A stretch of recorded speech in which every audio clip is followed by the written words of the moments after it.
Hoy vamos a hablar de un tema muy bonito y es acerca de un personaje bíblico que vamos a ir descubriendo quién es, y es Emanuel. Y vamos a vamos a hablar acerca de una señal en Isaías 7 que se llama la señal de Emanuel. Isaías, por si acaso, no es versículo 7 al 12. El libro de Isaías, ahora sí vamos a entrar en ritmo, présteme atención. El profeta Isaías en el Antiguo Testamento escribe más de 700 años antes de Cristo, 7 siglos y medio antes de Jesucristo. Para darte una idea de tiempo y espacio, hay más distancia entre Isaías y Jesucristo que entre Cristóbal Colón y nosotros. ¿Sí? ¿Me van siguiendo? ¿Sí? Cuando te cuentan la historia de Colón, no ve, hace mucho tiempo, había más distancia de tiempo entre Isaías y Cristo que entre Colón y tú. ¿Ok? Isaías era un profeta que Dios levanta en el reino de Judá en un momento muy difícil del reino. Israel se había partido en dos después de que muere Salomón. El reino del norte se queda con el nombre Israel y el reino del sur con el nombre Judá. El reino del norte, un reino apóstata, un reino que se paganiza por completo, un reino terrible, ¿sí? Se aleja del Señor. El reino del sur más o menos todavía estaba con Dios. ¿Ya? ¿Estamos bien? Pero el reino del sur estaba siendo ahora atacado por sus enemigos. Más o menos por los mismos tiempos que el reino del norte cae, desaparece. Y en medio de esto estaba ahí el rey Acaz, un rey terrible, un rey pecador, pero que cuando ve que se estaba por ser destruido, como buen ser humano se arrepiente. ¿No ve? ¿Sí te ha pasado alguna vez? Que cuando está por irte mal, ahí sí, Señor, voy a entrar de rodillas a la iglesia, Señor amado, ¿verdad? ¿Sí? Y Dios levanta a Isaías. Y todo este pedazo del libro de Isaías, Isaías capítulo 7 hasta el capítulo 12, todos estos capítulos se llama el libro de Emanuel. Es un pedazo largo de Isaías que se llama el libro de Emanuel, porque tiene que ver con una profecía que Isaías le da al rey Acaz. Y es la profecía acerca de Emanuel, de la venida de Emanuel. Obviamente no vamos a leer todo completo porque nos tomaría mucho tiempo. Vamos a leer algunos pedacitos claves y vamos a empezar con el capítulo 7, versículo 14. Isaías 7, 14 dice así: por eso el Señor mismo les dará una señal. La doncella concebirá y dará a luz un hijo y lo llamarán Emanuel. Dios le dice al rey Acaz: yo mismo les voy a dar una señal. Esta no es una señal que ustedes han pedido. Esta es una señal que Dios mismo ha escogido. ¿Sí? Un poquito de contexto ahí. Isaías le dice a Acaz, pedile a Dios que te dé una señal. Y Acaz, muy santo, dice: no, ¿cómo le voy a pedir una señal a Dios? Y Dios se enoja con Acaz y le dice: si no quieres pedir, yo te voy a dar la señal. Esta es la señal que yo he escogido. La doncella, la virgen, la muchacha, concebirá y dará a luz un hijo y lo llamarán, ¿qué lo llamarán? Emanuel. Y Emanuel quiere decir Dios con nosotros. Dios con nosotros. Más literalmente, Dios está con nosotros. Eso quiere decir Emanuel. Lo que entendieron en ese momento era que iba a haber un niño que iba a ser una señal de que la presencia de Dios estaba de vuelta con Israel. Dios había abandonado a Israel por su pecado. Pero vamos a ir viendo que Emanuel era algo mucho más grande y profundo que simplemente Dios con nosotros en un sentido figurativo. Nos vamos a saltar un pedazo, pero el capítulo 8 nos cuenta que este Emanuel iba a ser un rey victorioso. Iba a ser un rey conquistador. Iba a ser un rey que ningún enemigo se iba a oponer a él.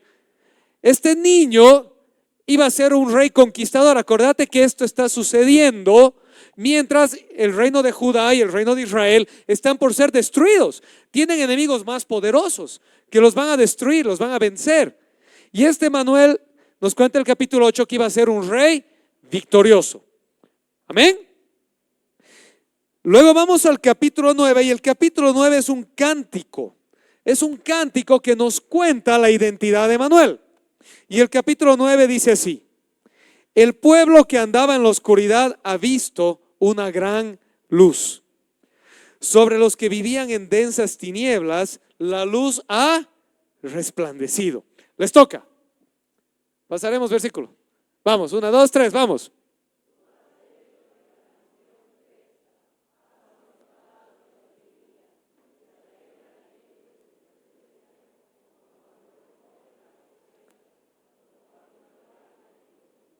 Me toca, vamos.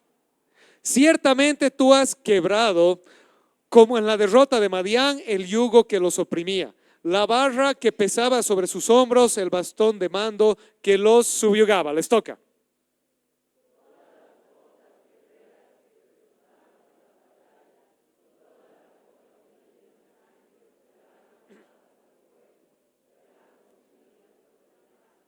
Me toca. Porque nos ha nacido un niño, se nos ha concedido un hijo. La soberanía reposará sobre sus hombros y se le darán estos nombres: Consejero admirable, Dios fuerte, Padre eterno, Príncipe de paz. Les toca.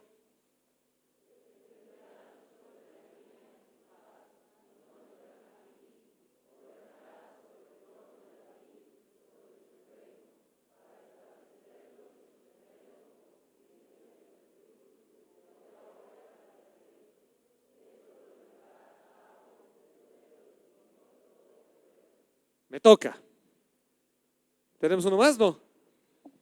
Ah, no, hasta ahí es. Me he distraído. Ok. El cántico de Manuel. Fíjense, este es un cántico de gozo. Es un cántico de alegría que dice que ¿qué va a haber? Va a haber luz, va a haber paz. Aquellos que estaban subyugando al pueblo iban a ser derrotados. Y esto lo va a hacer el Señor Todopoderoso. ¿Quién lo va a hacer? ¿Quién es el Señor Todopoderoso? Dios. Dios va a hacer esto, dice. Pero lo va a hacer a través de ¿qué? A través de un niño. Dice, porque nos ha nacido un niño. Se nos ha concedido un hijo. La soberanía reposará sobre sus hombros y se le darán estos nombres: Consejero admirable, Dios fuerte, Padre eterno, Príncipe de paz. Quiero hacerte una pregunta.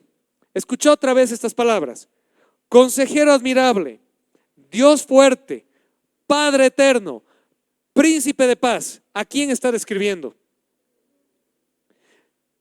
Ya, pero estás en el Antiguo Testamento, estás en las épocas de Isaías, estás 700 años antes de Jesús.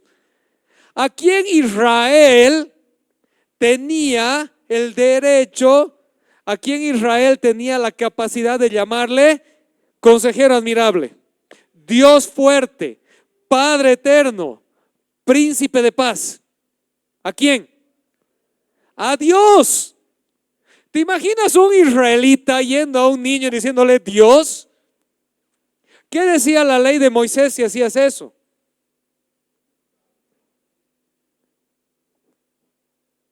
Tenías que ser, en el mejor de los casos, echado del pueblo. En el peor de los casos habían leyes antiblasfemia y tenías que ser apedreado. Porque Israel, una de las cosas más fuertes de la fe de Israel es que tenemos un solo Dios. En un mundo pagano, en la época en la que Israel vivía en Canaán, todo era Dios. Todos eran dioses. Los animales eran dioses, los ríos eran dioses, los árboles eran dioses, las montañas eran dioses, las lluvias eran dioses, los reyes eran dioses, los gobernadores eran dioses, todo eran dioses. La fertilidad era una diosa, el vino era un dios. Y Dios es claro, el único Dios verdadero es claro, les dice, esos son ídolos, esas son mentiras, eso es engaño. Solo hay un solo Dios. ¿Estamos acá? Pero ahora llega Isaías entre paréntesis, de todo el Antiguo Testamento, Isaías es el profeta más rígido en esto. Isaías es por excelencia el profeta monoteísta. ¿Qué quiere decir? Que si tú lees con cuidado Isaías, muchos de esos versículos que lees a veces que dicen, ¿no ve? Que no te hagas ídolos, que sus ídolos son de palo y no les escuchan y son sordos, y yo soy el Dios verdadero y yo respondo. Muchos de esos pasajes están en Isaías. Isaías es muy radical en que solamente hay un Dios. ¿Estamos de acuerdo? Pero ahora Isaías dice, hay una señal, ha nacido un niño y a ese niño le vamos a decir consejero admirable, Dios fuerte, Padre eterno, príncipe de paz. Y se va a llamar Emmanuel, que quiere decir Dios con nosotros. ¿Sí? Ok, nuevamente estamos 700 años antes de Cristo. ¿Qué crees que está pasando en la mente de los israelitas en ese momento?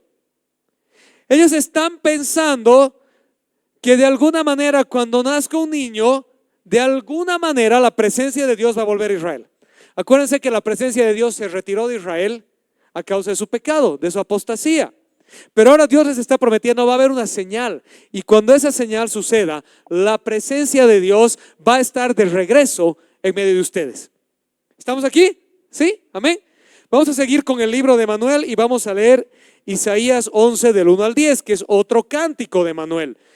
¿Sí? Y dice así: del tronco de Isaí brotará un retoño, un vástago nacerá de sus raíces.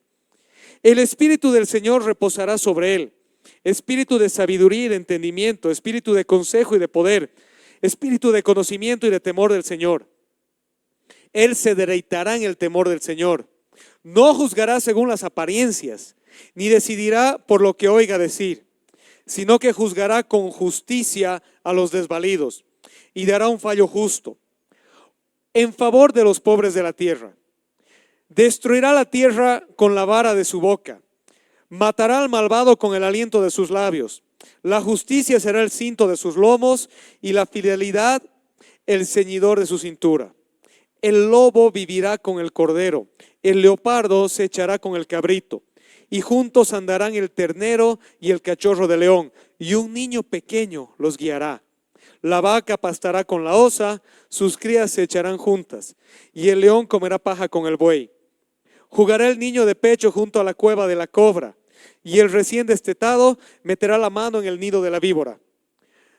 No harán ningún daño ni estrago en todo mi monte santo, porque rebosará la tierra con el conocimiento del Señor, como rebosa el mar con las aguas.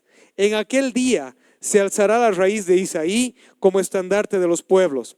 Así él correrán las naciones, y glorioso será el lugar donde repose. Fíjense que, ¿quién era Isaí? Este personaje. Isaí era el papá del rey David. ¿Quién era Isaí? El rey David, el primer gran rey de Israel. Sí, Saúl estuvo antes de David, pero Saúl no logró unificar todo el reino. David unifica el reino, es el gran rey. Y Dios le da una promesa a David. Y le dice que su reino permanecería, que Dios nunca quitaría un descendiente de David del reino de Israel.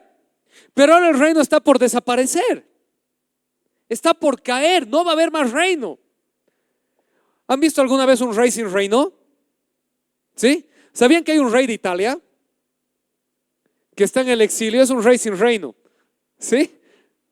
Cuando antes de la Segunda Guerra Mundial, cuando se levantó el fascismo italiano, y se me ha ido ahorita el nombre del fascista italiano, el Duce le decían, pero lo echan al rey de Italia y sigue existiendo, sigue habiendo descendientes del rey de Italia. Es un rey sin reino. ¿De qué sirve un rey sin reino?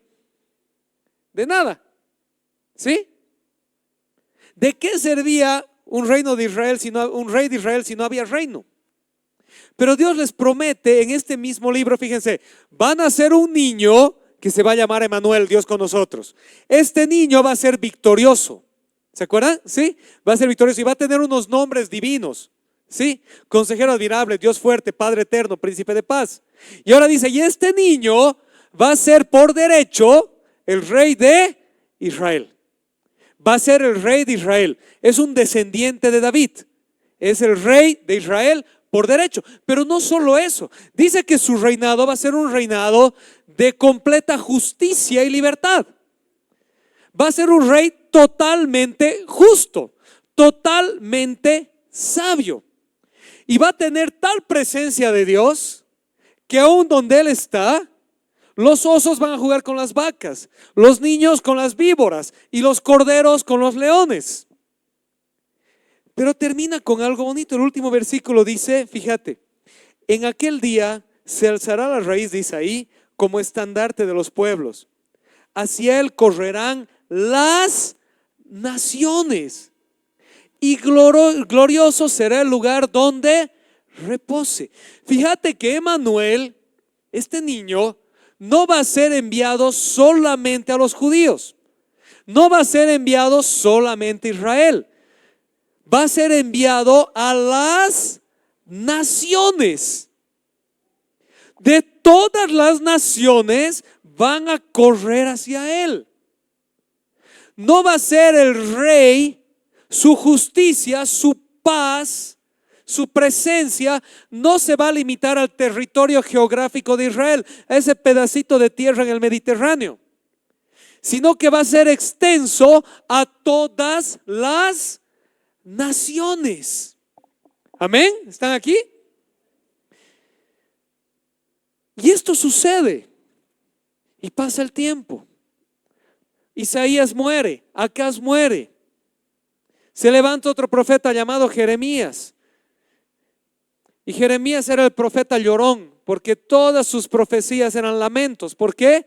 Porque está anunciando la ruina de Israel, la caída de Jerusalén. Y Jerusalén cae y es destruido y vienen los cautivos. Y durante la etapa del cautiverio se levantan otros profetas, entre ellos Ezequiel, y anuncian que un día iban a regresar, que el cautiverio iba a pasar. Y ahí está Daniel, a todos los que les gusta leer Daniel, ¿no ve? Sí, la estatua de Daniel y los cuernos de la bestia de Daniel, y van a regresar. Y están los avisos, van a volver.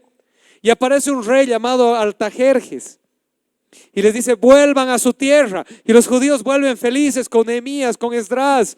Y llegan y está todo en ruinas, todo destruido. ¿Y qué dicen los judíos? Vamos a reconstruir el templo, vamos a reconstruir las murallas, vamos a reconstruir el viejo Israel. Y lo reconstruyen y dedican el templo. Y se acuerdan de la época gloriosa cuando el tabernáculo de Moisés, la presencia del Señor desciende sobre el tabernáculo. Y luego se acuerdan del templo de Moisés cuando la presencia del Señor desciende, del templo de Salomón, cuando la presencia del Señor desciende sobre el templo. Y entonces dicen, vamos a dedicar el templo otra vez, vamos a dedicar la nación otra vez, y la presencia de Dios va a volver. Y arman el templo, arman las murallas, se reúnen todos, y Esdras el sacerdote abre el libro de la ley y se los lee al pueblo de Judá, y esperan que Dios venga. Y adivinen qué pasó. Dios no vino. Dios no vino. La promesa no era rehagan el templo, redediquen la tierra, vuelvan a la vieja escuela y entonces Dios va a venir. La promesa era, esta es mi señal. Cuando nazca Emanuel, yo voy a estar con ustedes.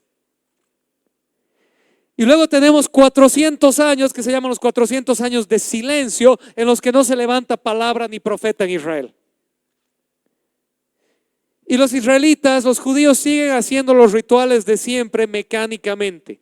Siguen sacrificando animales, siguen celebrando todas las fiestas, siguen haciendo todo, y la presencia de Dios no está con ellos. Obviamente Dios siempre está en todas partes, pero es una cosa que tener la presencia de Dios como su soberanía constante, es otra cosa tener la presencia de Dios palpable en medio nuestro. ¿Sí? ¿Estamos de acuerdo? Amén. Y entonces queda ahí, fíjate, 7 siglos y medio, el libro de Emanuel, la promesa. Y los judíos están haciendo todo, y ahí aparecen los fariseos en esta época. Y los fariseos dicen, para que vuelva Dios tenemos que ser legalistas. Tenemos que cumplir la ley al pie de la letra. Y no solo la ley, toda la interpretación de la ley. Tenemos que ser súper legalistas. Para que Dios esté en medio de nosotros, hermanos, hay que ser ley. Y aparecen los saduceos más prácticos y dicen, no, ¿para qué nos preocupamos? Dios siempre está aquí. Nos llevaremos bien con los romanos, nos helenizaremos, nos mundanizaremos. ¿Sí? Y aparecen los esenios. Y los esenios dicen, no, estos fariseos no están entendiendo, ni los saduceos tampoco. Tenemos que ir a hacer unas cuevas en el desierto. Y en el desierto vamos a hacer una comunidad privada, una especie de convento. Y ahí vamos a adorar de verdad a Dios. Y cuando venga el juicio del final, Dios va a destruir todo menos esta comunidad. Nosotros somos los salvos, nuestra pequeña secta. Quiero que me entiendas que los judíos tenían expectativa de que Dios vuelva, porque no había vuelto y tenía la promesa de volver. ¿Sí? Y habían todo tipo de ideas. Habían fariseos, habían saduceos, habían esenios, había hasta terroristas, ¿no? Por la fuerza vamos a sacar a los romanos y cuando ganemos la victoria sabemos que Dios está con nosotros. ¿Conoces cristianos medio así? ¿Conoces cristianos legalistas? Hermano, para que la presencia de Dios esté contigo, solo terno, Reina Valera 60 y ¿qué más? ¿Sí? Bien legalista, solo Marcos Witt se escucha. ¿Conoces cristianos mundanos? ¿Sí? ¿Para qué Dios está conmigo? Igual viva la vida, comeremos, beberemos, que mañana moriremos y al cielo nos iremos, le aumentan, ¿no? ¿Sí? ¿Conoces cristianos sectarios? Solamente aquí cito nosotros, solo nosotros tenemos la verdad, nadie más y todos los demás son hijos del diablo, ¿sí? Y solo mi grupito de 30 nos vamos a ir al cielo. ¿Sí? ¿Conoces cristianos sectarios? Y aquí no hay, y espero que no haya, pero en algunos países hay cristianos terroristas también, ¿sí? Que andan con palos, con armas, queriendo atacar a otra gente, persiguiendo a otra gente. Las malas costumbres a veces se quedan, ¿no ve? Pero entonces estaba en esta confusión Israel, no hay presencia de Dios, pero hay una promesa. Y vamos a ver quién es este niño, de quién estaba hablando, quién era Emanuel. Y abrimos el Nuevo Testamento y vamos a ir al libro de Lucas. Vamos a leer un pequeño pasaje de Lucas, Lucas capítulo 1, versículos 26 en adelante, el anuncio del nacimiento del Señor. ¿Me ayudan ustedes con este? A la 1, a las 2 y a las 3, vamos.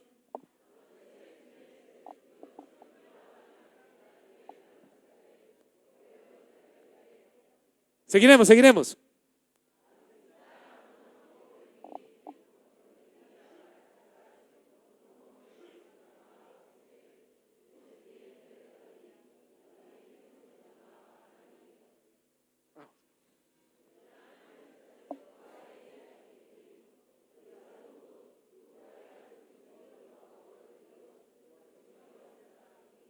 Veintinueve.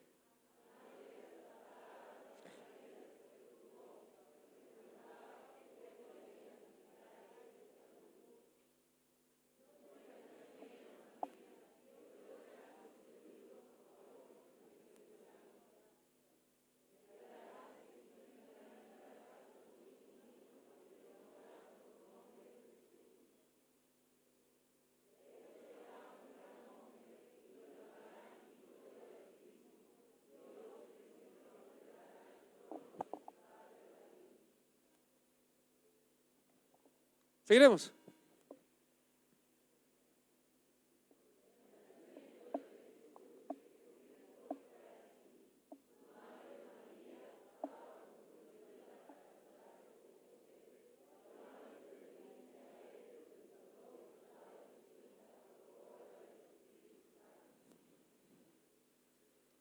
Tenemos un par más, ¿no ve?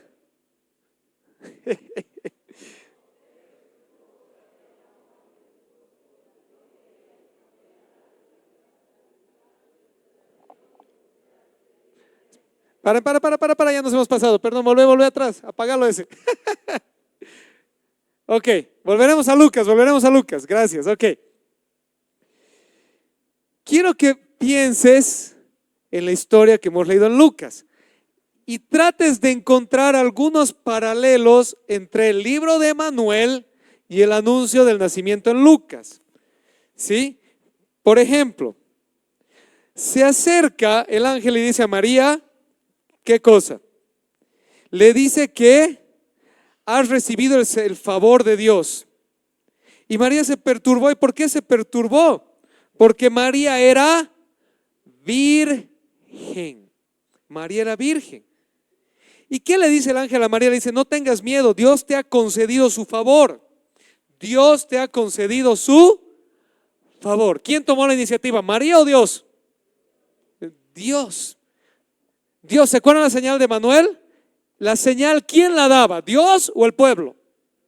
Dios. Ok, ¿y qué le dice? Quedarás encinta y darás a luz un hijo y le pondrás por nombre Jesús. ¿Quién sabe qué quiere decir Jesús? No, Jesús no quiere decir Emanuel.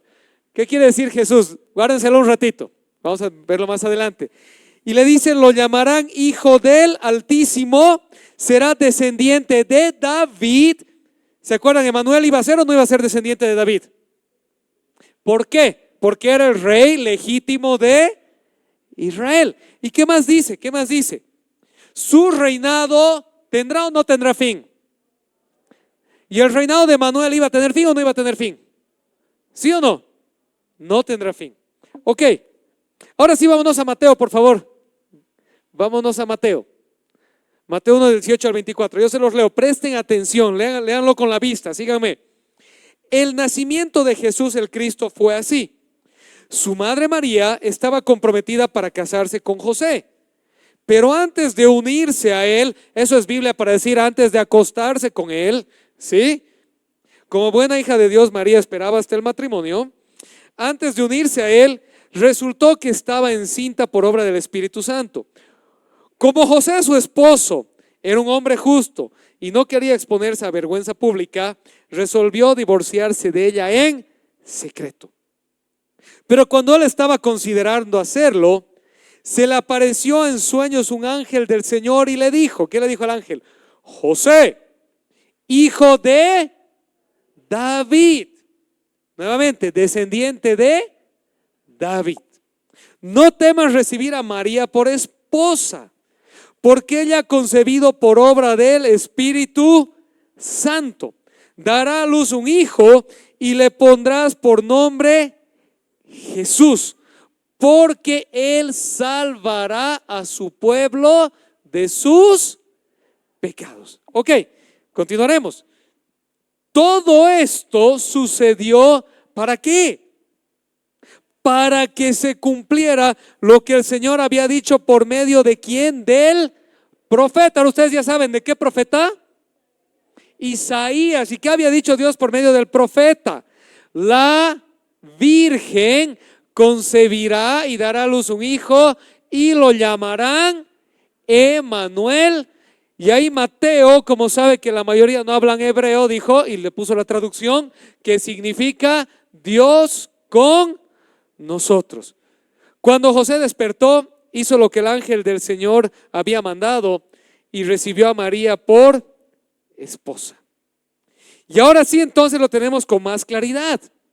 El niño que había sido prometido 7 siglos atrás, Emanuel, había llegado. ¿Qué significaba la llegada de Emanuel? En primer lugar, Dios había regresado a habitar en medio de su pueblo, pero ya no en un templo hecho de piedras, sino en un niño nacido de una virgen. Quiero que te des cuenta de esto. Todo Israel tenía su mirada puesta en un templo. Y Dios les dijo, estén atentos a un niño. Muchas veces somos iguales. Dios nos habla a través de su palabra y nos dice qué hacer, dónde buscar, pero nosotros seguimos construyendo nuestros propios templos de piedra, nuestras propias ideas de dónde Dios nos va a hablar. Y Dios nos dice un ratito, hace 700 años ya te dije que no era en el templo, era en el vientre de la Virgen. El Salvador del mundo había llegado, pero no montado en un caballo con un ejército conquistador, sino vestido de harapos en las manos de una jovencita.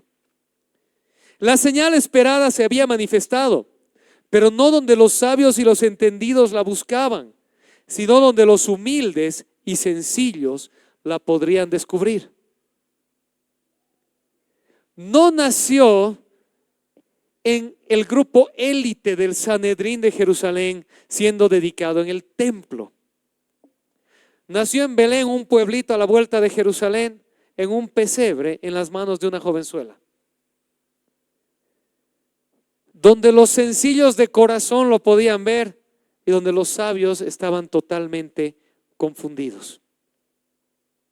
Llegó Emmanuel, Dios con nosotros. ¿Y qué quiere decir Jesús? Jesús quiere decir el Señor salva. En cortito, Salvador. ¿Sí?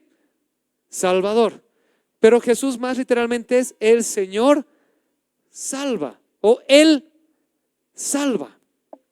Entonces, le pondrían por nombre Jesús porque Él es el Salvador. ¿Y por qué Él es el Salvador? Porque Él es Emmanuel. Él es Dios con nosotros. ¿Me están siguiendo todavía? ¿Están despiertos? Sí.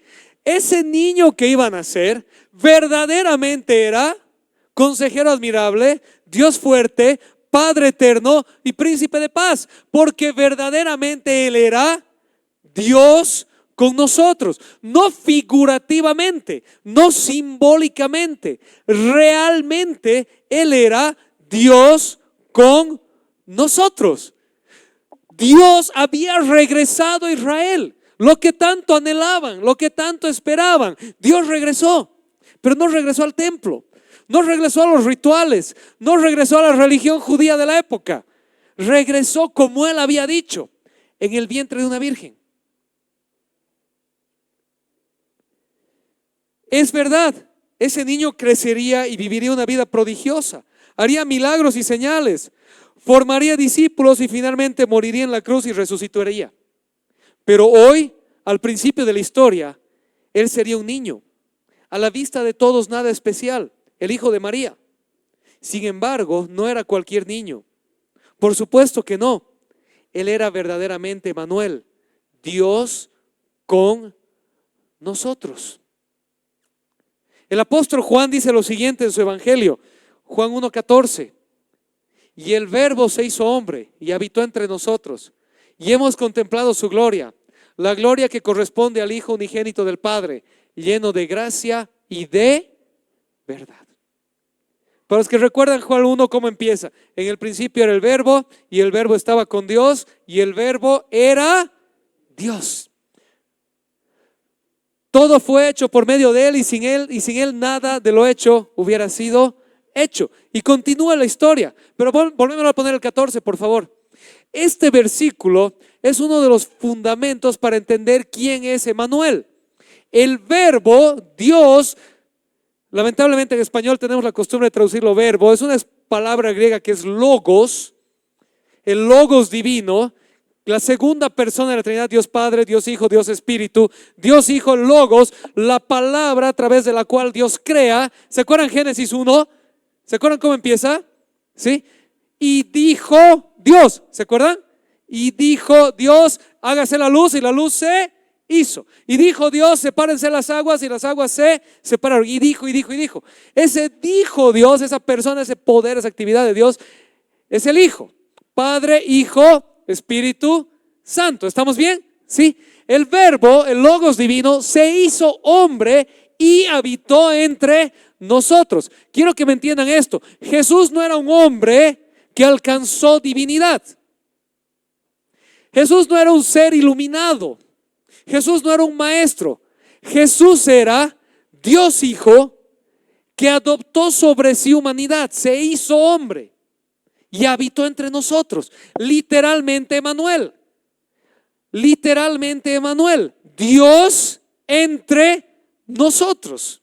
Dios entre nosotros. Dios que descendió, Dios el Hijo que descendió de la gloria, se hizo humano. Filipenses 2 dice, se despojó a sí mismo y nació de María, nació de la Virgen. Y hemos contemplado su gloria, la gloria que corresponde al Hijo unigénito del Padre, lleno de gracia y de verdad. Por eso Jesús más adelante le dice a Felipe, el que me ha visto a mí, ha visto al Padre. El que me ha visto a mí, ha visto al Padre. Porque el Padre y el Hijo son uno. El que ha visto al Hijo, ha visto al Padre, porque es un Dios. Amén. ¿Están despiertos todavía? Amén. ¿Se acuerdan Juan 14? Jesús dice: yo soy el camino y la verdad y la vida. Nadie viene al Padre sino por mí. ¿Quién puede llegar al Padre? Solo el que va a través de Jesús. Nadie más. ¿Por qué? Porque Él es la gloria del Padre hecho hombre. Él nos reveló a Dios. ¿Por qué nos reveló a Dios? Porque Él es Dios. Él es Dios con nosotros. No nos apunta a Dios, Él es Dios. ¿Me van siguiendo? Sí. Moisés apuntaba a Dios, la ley del Antiguo Testamento apuntaba a Dios. Hay otros maestros a lo largo de la historia de la humanidad que dicen: mira, te voy a mostrar dónde está Dios, te voy a mostrar quién es Dios. Jesús no dijo: te voy a mostrar dónde está Dios. Jesús te dijo: yo soy Dios. Yo soy Dios hecho hombre. Yo soy aquel de quien Isaías prometió 700 años antes. Y hoy hemos hablado de Isaías porque no es solo Isaías. Hay más de 600 profecías del Antiguo Testamento cumplidas en Jesús. Pero estamos hablando hoy de Emmanuel, en particular de la promesa de Dios con nosotros. Dios volvió a su pueblo, irrumpió en la historia, como Él dijo que lo iba a hacer. Pero los israelitas estaban buscando en otro lado y no lo vieron. ¿Me van siguiendo? ¿Están aquí todavía? Amén. Ok, entonces, cuando el Verbo se hizo carne y habitó entre nosotros, vimos su gloria, nos mostró el camino a Dios. ¿Y saben qué? ¿Se acuerdan lo que decía Mateo? Le llamarán Jesús porque Él salvará a su pueblo de sus pecados. Porque Él salvará a su pueblo de sus pecados. Así empieza el Evangelio de Mateo. Con la llegada de Emmanuel, con la llegada del Salvador para salvar. ¿Cómo termina cómo termina el Evangelio de Mateo? ¿Cómo concluye el Evangelio de Mateo? Vayan y hagan discípulos de todas las naciones. Emmanuel llegó a Israel, pero no llegó solo para Israel. Llegó para todas las naciones. ¿Se acuerdan Isaías, el final de Isaías 11, lo que hemos leído? Que gente de todos los pueblos, de todas las naciones vendrían a Él. ¿Sí? ¿Están despiertos todavía? ¿Sí? Jesús es la llegada de Emmanuel y es el cumplimiento de la promesa de Emmanuel, que de todas las naciones ahora tenemos acceso libre al reino de Dios, al reino de Emmanuel. Ya no es un reino terrenal, no es un reino territorial, no es un reino físico, es el reino eterno de Dios. Es el reino espiritual que no tiene fronteras, no tiene barreras. Es accesible para todos nosotros. Amén, iglesia. ¿Siguen despiertos? Amén. Entonces, ¿qué celebramos estas fechas? ¿Qué celebramos en Navidad? En Navidad celebramos el nacimiento del Señor, la llegada de Emmanuel, la venida del Salvador. Celebramos que aquella promesa fue cumplida. No debemos esperarla más. Dios verdaderamente está con nosotros y nos salvó de nuestros pecados. Celebramos que su llegada dio inicio a la irrupción del reino celestial en la tierra. Ese reino eterno que Israel esperaba con ansias, hoy es accesible para nosotros. Celebramos que Dios el Hijo se despojó a sí mismo y se hizo semejante a nosotros, para que a través de Él nosotros podamos ser adoptados como hijos de Dios. ¿Qué les parece si nos ponemos de pie un minuto? ¿Sabes qué? Verdaderamente la Navidad es una conmemoración especial. La Navidad es una época, todos los días es Navidad para nosotros. Todos los días celebramos que Manuel ya vino. Todos los días. Pero una vez al año en el calendario, todo el mundo cristiano se acuerda de este evento y lo celebra y lo canta y lo proclama. Quiero dejarles con dos citas interesantes de algunos autores cristianos de hace muchos años. Vamos con la primera, por favor. Juan Crisóstomo dice lo siguiente, hablando del nacimiento virginal: si no fuera virgen, el nacimiento no habría sido una señal. Una señal es algo que difiere de la manera normal en que suceden las cosas, que está fuera de la manera natural. Una señal es tan inusual e inesperada que alguien que la ve o escucha de ella se da cuenta de que está fuera del ordinario. Se llama señal porque es significativa.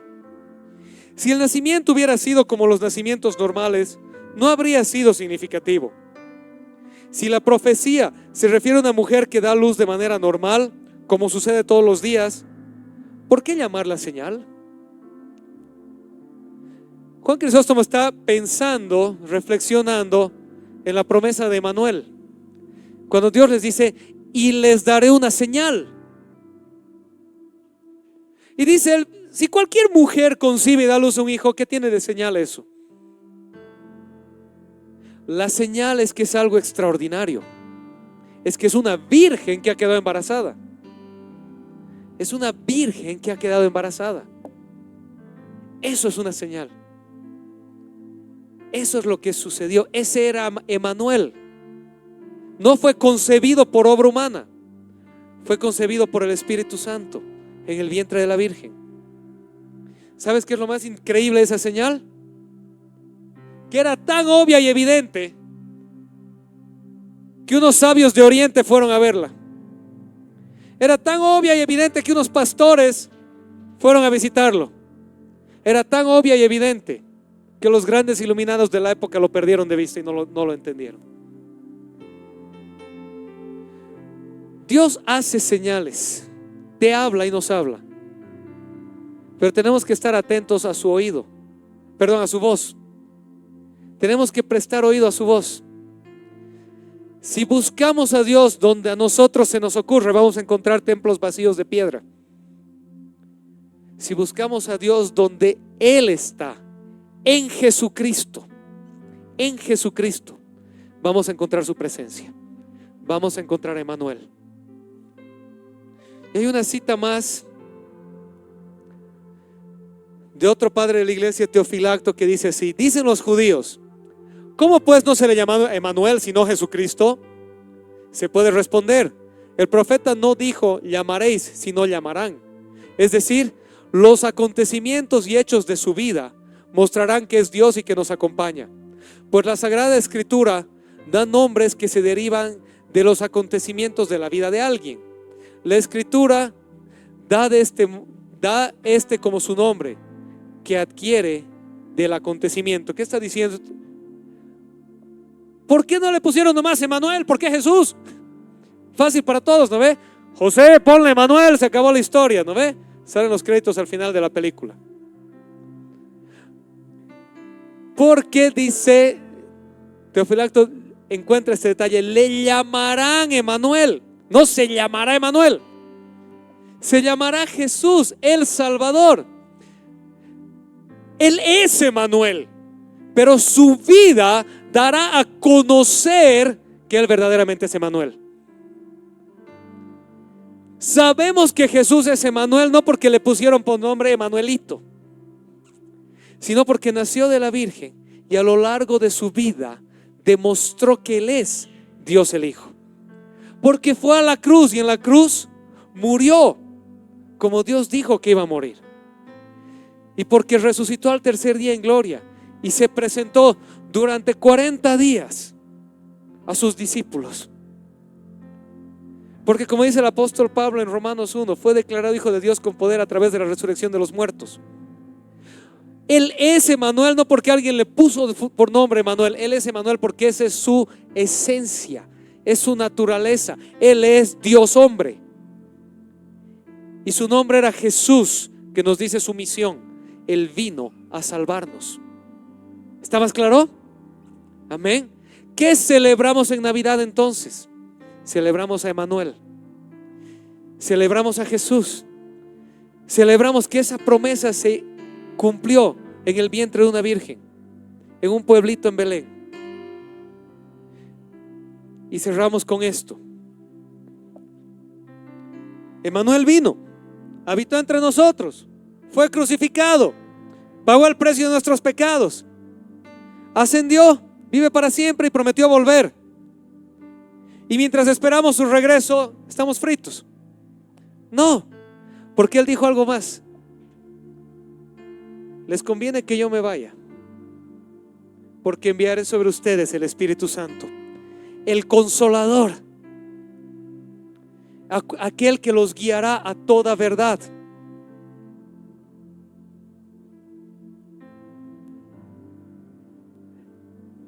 Jesucristo, Emmanuel, terminó su misión. Dios Padre, Dios Hijo, y ahora la tercera persona de la Trinidad está en medio de nosotros. ¿Sabes qué? Emmanuel sigue estando con nosotros. Dios sigue estando con nosotros. No está en un templo de piedra. Ahora está en nosotros, en nuestros corazones. A través de la fe en la obra redentora de Cristo, hoy el Espíritu vive en nosotros, en la iglesia. Por eso es que la iglesia es el cuerpo de Cristo, porque el mismo Espíritu de Jesucristo está en ti y en mí. No, tú no eres Emmanuel, por si acaso. Tú no eres Dios con nosotros, pero tú tienes a Emmanuel. Tú tienes a Dios contigo. Dios está en ti y Él obra a través de ti. Él habla a través de ti. Él escucha tus oraciones. Dios no está ausente. Se ausentó de Israel, pero cuando Emmanuel vino, empezó su reino eterno y su reino no tendrá fin. Dios ya no se ausenta. Él está aquí, está en la iglesia, en el cuerpo de Cristo. Dios sigue estando con nosotros. Amén. ¿Oramos? Amado Padre, te damos gracias el día de hoy. Gracias porque en esta época del año recordamos esta hermosura de tu gracia, que tus promesas se cumplen, que tú viniste a salvar no un grupo selecto, viniste a salvar a todo el mundo. Gracias porque no te encontramos en las grandes bibliotecas de los sabios, ni en los grandes templos de los ricos, porque no te encontramos en la religión, en el legalismo. No tenemos que ir al desierto a buscarte. Te encontramos en la sencillez de un niño nacido de una joven. Porque mientras los sabios y entendidos te perdían de vista, los pastorcillos te reconocían.